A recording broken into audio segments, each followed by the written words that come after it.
Our daily Bible reading today comes from Hosea chapter 10 through chapter 14. And our daily devotional today here at Carrollton Christian Fellowship comes from the beginning of Hosea chapter 10. What we see in Hosea chapter 10 in our devotional today, these first 8 verses, is we see God's analysis of Israel's sinful condition. So what it is that God says about their condition, not about what man says, not about what they say, not even about what their neighbors say within Israel or even their neighbors outside of Israel. God does not look at and does not worry with what they say, but God looks at his standard and what he says. In verses 1 through 2, we see that the Lord gave Israel so much. He says that I've given you so much, I've blessed you so much, I've done so much for you.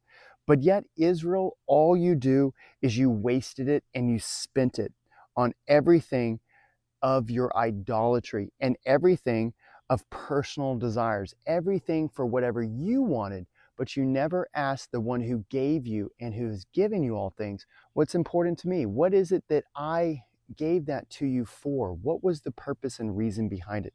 So they never did that. And that Israel enjoyed God's blessings, but they used it in ungodly ways.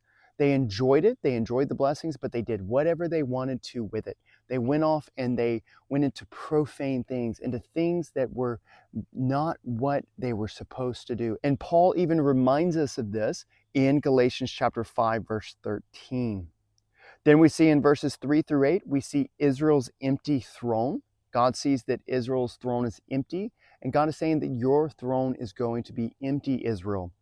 And that the reason for this being empty is under God's judgment that will come by foreign powers. And these foreign powers, they dominated the nation. They dominated the northern tribes to the point of which they no longer had a king and they no longer had their idols. So this happened all the way through the ages and all the way through the days, all the way until what we saw with the children and the people and the nation of Israel coming back into earlier in the beginning of the 20th century, in the 1900s. So all of this time, from this point, Israel was without a king and without their idols, without anything to place their faith and trust in other than the Lord to do and complete anything for them and in their life. Israel had a divided heart, the Lord says.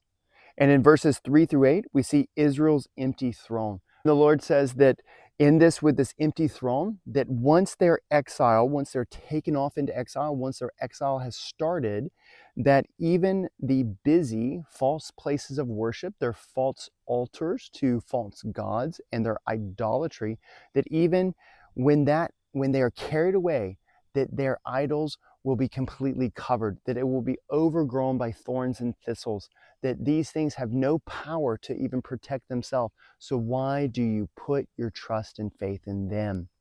And then we see also that this was the result of rejecting the Lord and that their embrace of the God of their hands. All of this was a result of 2 simple things. They rejected the Lord, they rejected the one true God, and instead they embraced the works of their own hands and the works of others' hands. They embraced what they could do and what they could make. And what does that transfer for us today in the church? I hope that this can be a good encouragement for us. This, with Israel's judgment, was to be a warning to the southern nation and kingdom of Judah. And so also today, this is a warning for us in the church.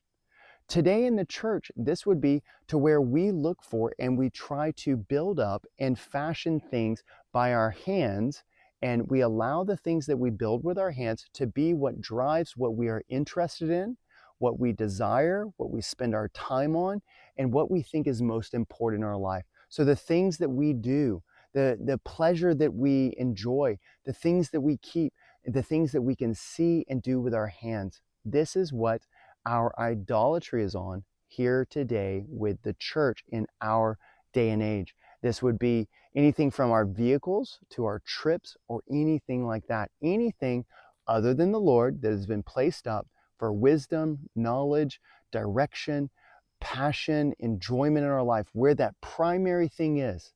Anything other than Him being primary is an idol. So I hope this can be a great encouragement for us. because this echoes all the way, these words echoed all the way from Israel to Judah, and these echo even to us today for instruction.